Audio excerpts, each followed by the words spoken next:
Situated on an island, this is one of the best Formula One tracks. With its long, high-speed straights followed by chicanes, it's one of the hardest circuits of the year on brakes.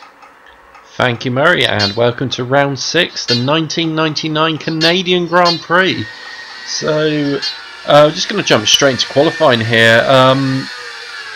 You know, one of my strong tracks on the game, expecting a good result, like Spain, but we're going through the first sector here, and as you can see already, the game has a few inaccuracies with the track. It's a lot faster on the game than what it is in real life. You can really just carry so much speed through these corners. You just throw the car in. Unfortunately, I made a really poor attempt there, as we're slightly down on Damon Hill, who's in pole. He's been feeling a bit down about his retirement that he had in Spain, and rumour is going round he may be retiring at Silverstone. So the Jordan team have got Jos Verstappen on standby just in case he does quit, as we go through sector 2, and we're over half a second up on our teammate as we go down the final back straight towards the final chicane. So it's this year the Wall of Champions was made famous. Damon Hill was one of them who hit the wall that year, along with Michael Schumacher, Ricardo Zonta, and was there anyone else that year? I can't remember. But quite a few people hit the wall that year, and ever since then the wall was rechristened the Wall of Champions. So gone fastest with our first lap there. As we go on to lap number 2, we've had a massive moment there going into the hairpin, but we're still well over 1 second up on our previous best time as we go towards the final chicane. And I don't know why I put a little transition there, but I have just clicked the Wall of Champions, so maybe that might be a good sign going forward.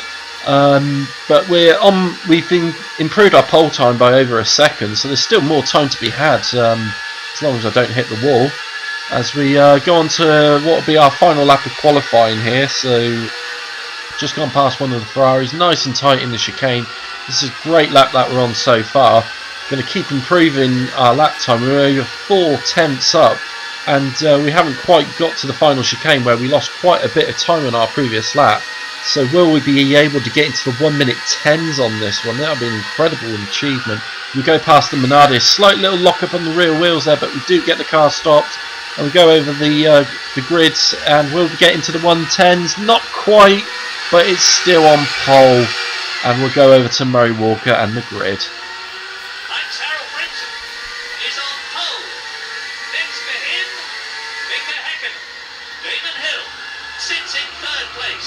In 4th, Michael Schumacher.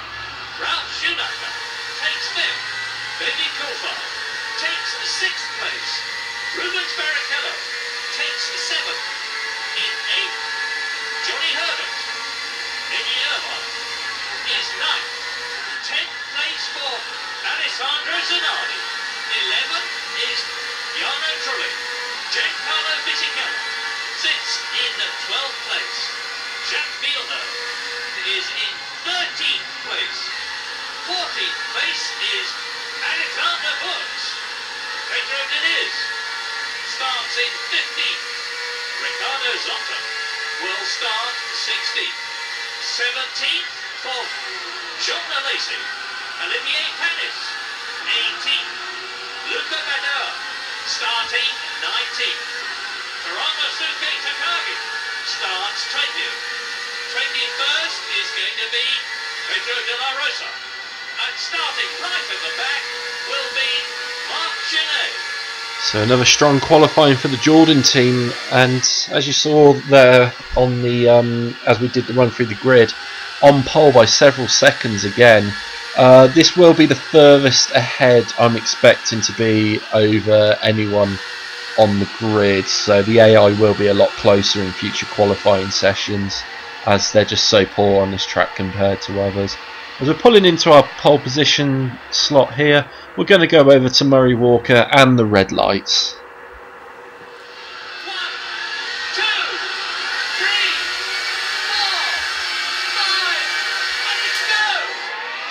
Lights went out very quick there. Mika Hakkinen reacted best to it. A little bit of contact and he goes into the lead. It was so quick, those lights going out, it caught me off guard, and so quite rightly deserved to lose the position there. As we go through the first sector here, it's just all flat out up until you get to the left-hander at turn 6. And as we go through here, I looked at the map in the bottom left corner and I noticed there is a retirement at the first corner. Probably a pile-up. It does happen on this track. It's quite traditional. If anyone remembers the '98 Grand Prix, as we go past Mika Hakkinen there into the lead.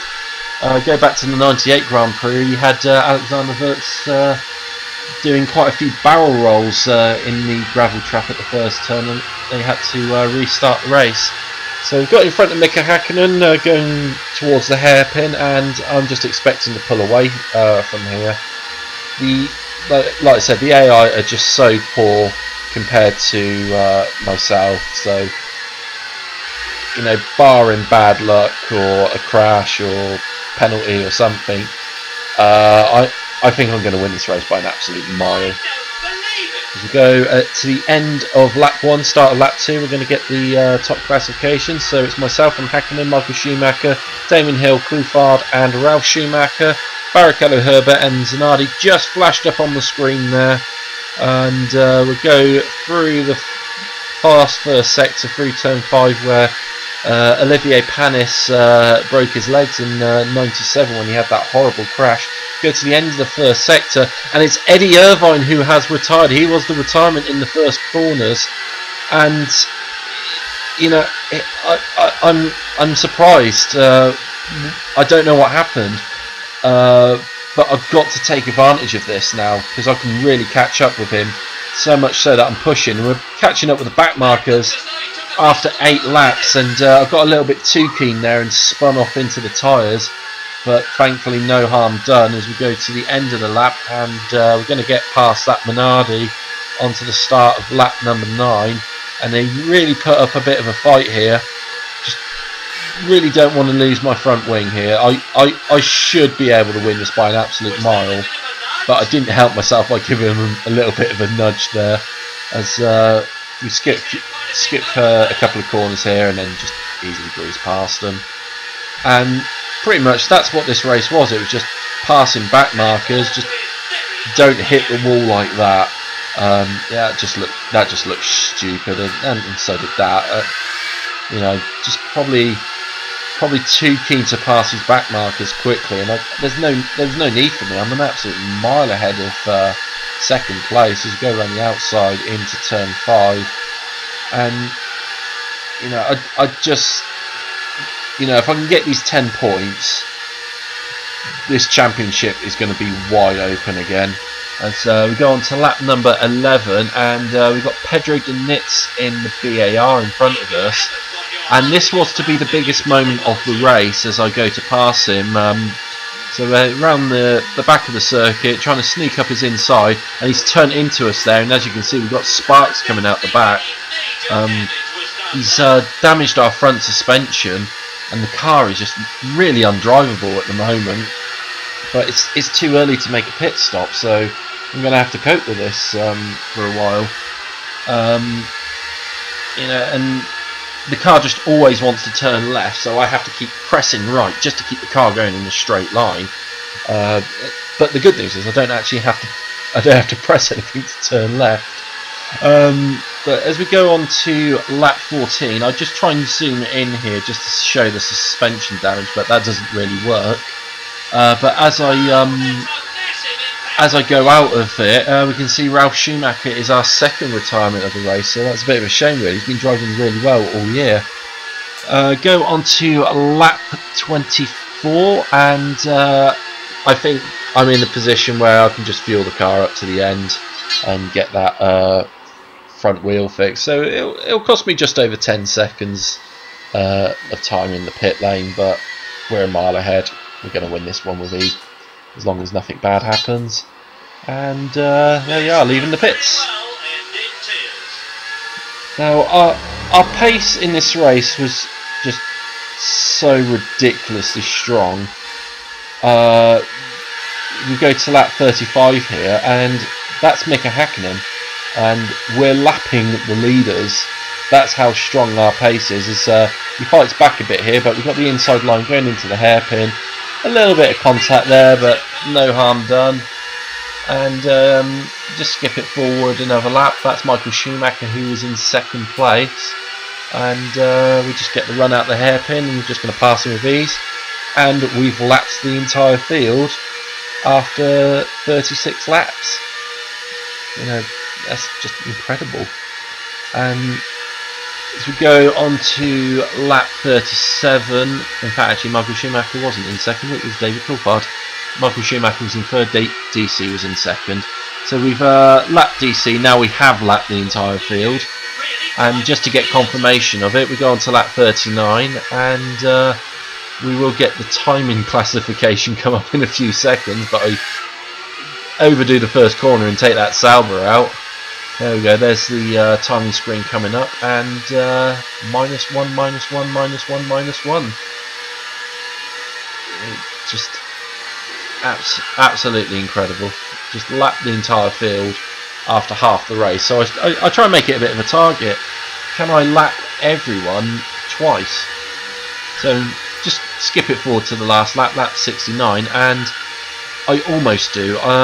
DC came out the pits on this lap, so he has come out just behind us. In front of us is Mika Hakkinen, and in front of him we've got Michael Schumacher. So yeah, we nearly lapped the field twice in this race, which would have been an incredible achievement. Last person who done that in real life was Damon Hill at the 1995 Australian Grand Prix. I believe it's only ever happened twice in history. But anyway, we're going on to the back straight for the final time. All we just got to do is just bring the car home, and we've got ourselves 10 more points for this World Championship. And with Eddie Irvine out of the race, this is going to close everything up as we go over the start-finish line, and we pick up the win, and that is 10 points to add to our championship total. So race result, I will get first place in 10 points, Michael Schumacher in second, Mika Hakkinen in third, both 1 lap behind. DC and Damon Hill both 2 laps behind in third and fourth, and Jean Lacey gets the final point in sixth. He is 3 laps behind. As we look at the full classification there, only 3 retirements in the whole race, which was Eddie Irvine, Ralf Schumacher and Alexander Wurz. And we'll see what that does to the World Championship. So quite big news there. So Eddie Irvine will stay in the lead with 34 points, but I jump up to second with 28, level with Michael Schumacher. But I will be ahead because I have 2 race wins to Michael's 0. Mika Hakkinen will be in fourth with 21. DC is 5th with 15. Damon Hill adds 2 points, so he gets a bit away from Ralf Schumacher. He's on 11th. Ralf Schumacher is on 8 points. Villeneuve, Salo and Barrichello all have 3 points each, and Fisichella is joined by Jean Lacey on 1 point. So go to Constructors' Championship here. So even with Eddie Irvine's retirement, Ferrari's still quite a healthy lead in the Constructors' Championship with 62. Jordan will go on to second with 39 points. McLaren is on 36. I do have to apologise for a typo that I made on the last video. I put McLaren down as having 39 points. They should have had 29 points. I just hit the wrong button. So we're on 39, McLaren on 36, Williams stay on 8, BAR stay on 6 points, as do Stewart stay on 3 points, Benetton on 1 point, and Sauber join into the point scorers with 1 point in 8th position. So just kept it short this video because not a lot really happened in it. It was actually quite a boring race to be a part of, let's be honest. But still, World Championship, massive changes there. That's going to spice things up going into the next few rounds. So our next round will be at the French Grand Prix in Magny-Cours. I'm looking forward to that one because I know the AI are very strong at that one. So it's not going to be like the last two races where I won it by an absolute mile. It's going to be so much closer. So make sure you join in on that one by pressing the subscribe button, hit the like, share with your friends, and let's get that championship on the road now with 2 race wins. We're in a good chance here of getting this world championship.